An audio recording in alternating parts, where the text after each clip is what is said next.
100% Dragon, l'émission de l'Indep qui suit l'actu de l'équipe de rugby à 13 de Perpignan qui évolue en Betfred Super League. 100% Dragon avec Bruno Antoniente. On va aborder la 12e journée du championnat. Et vous l'avez peut-être vu, mais le match face à Wigan se prépare dans un contexte de crise pour les Dracs avec l'absence de Steve McNamara depuis son départ de l'entraînement lundi matin. Bruno, que le club n'a toujours pas communiqué là-dessus. Non, le club n'a toujours pas communiqué. Ce qui est sûr, c'est que Steve McNamara n'est plus à Gilbert Brutus.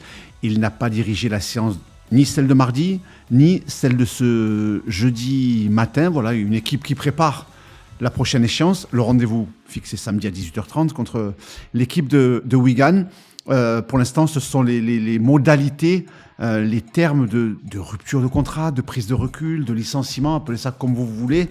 Le club n'a pas encore communiqué. Il le fera certainement après le match de samedi. Mais ce qui est sûr, voilà, c'est que Steve McNamara n'est plus l'entraîneur des Dragons catalans. C'est son adjoint qui a pris ces responsabilités-là.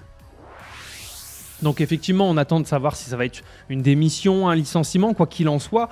Comme souvent dans des situations sportives compliquées comme ça, l'entraîneur qui est en place, qui plus est depuis longtemps, c'est le premier fusible qui saute, c'est ça hein? Oui, et puis alors, il avait encore 18 mois de contrat, Steve McNamara, puisque son bail courait jusqu'à la fin de la saison 2026.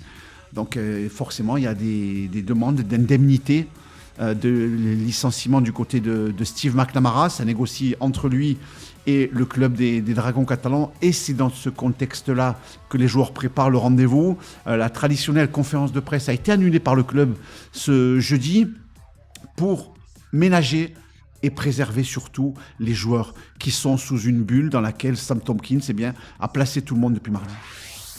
Alors on attend effectivement une réaction du côté des joueurs après le gros revers face à Saint-Helens. C'est pas un peu compliqué de préparer un match contre les Warriors dans des conditions pareilles ? Non, parce que alors, ce sont des joueurs professionnels qui mesuraient, qui sentaient aussi qu'il se passait quelque chose avec Steve McNamara.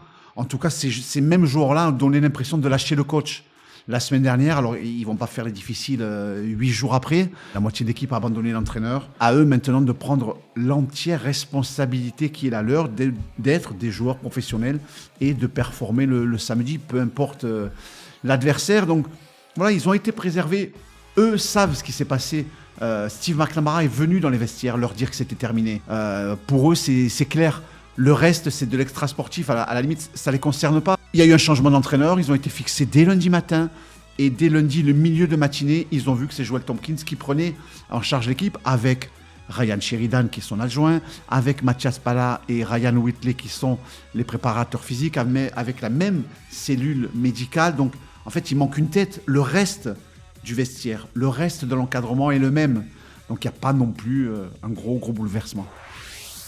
Est-ce qu'on peut déjà avoir une idée de combien de temps la situation sans un head coach peut durer ? Elle peut durer jusqu'à la fin de la saison. Je pense qu'on s'achemine vers une saison, une deuxième partie de saison avec Joel Tomkins à la tête de l'équipe des Dragons catalans. À un moment, il ne faut pas se voiler la face non plus. La situation financière de cette équipe ne permet pas le recrutement d'un entraîneur de renom.